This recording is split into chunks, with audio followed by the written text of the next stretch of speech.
one of the biggest things that happened in early December was JP Morgan shorted about 8 trillion on silver futures, right? I think and we cannot be in a worse position, to be honest, because there's so much that people don't see because the news doesn't report the news anymore. The news just reports propaganda and it's Right. cheerleading on one side or the other.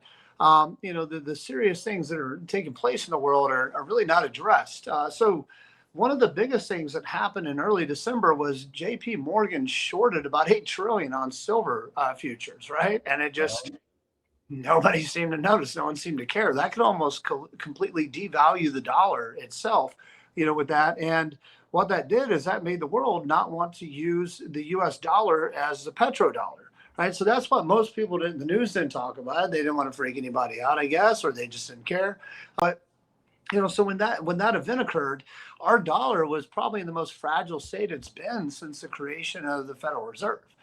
And other countries were not going to use the U.S. dollar. So you had China circumventing the U.S. dollar as a natural petrodollar, and then utilizing Chinese yuan to be at trade in with Venezuela. You had Russia doing the same. You had Iran doing the same. So you had multiple countries moving in and then turning their own currencies into petrodollars and then trading and extracting oil from Venezuela.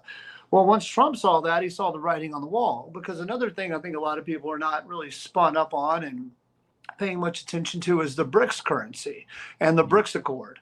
So pretty much every large oil producing and natural gas producing country in the world, China, Russia, you have Qatar, UAE, Saudi Arabia, multiple nations have entered into the BRICS Accord. And what this does is this creates a currency, but it creates a gold-backed currency.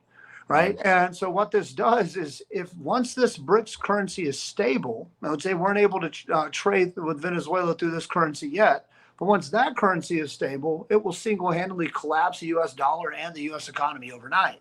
Because the only thing that is keeping the dollar alive right now, especially with all of these stupid mistakes, the insane national debt, everything that we've had, is that it's used as a petrodollar and secondarily as the business dollar. If we're replaced as a petrodollar, then the windfall of business happens next. Our currency is worth nothing because it's only worth the battleships, the bullets, the missiles, and the bombs that we have behind it, and the fear that other countries utilize our dollar with, right?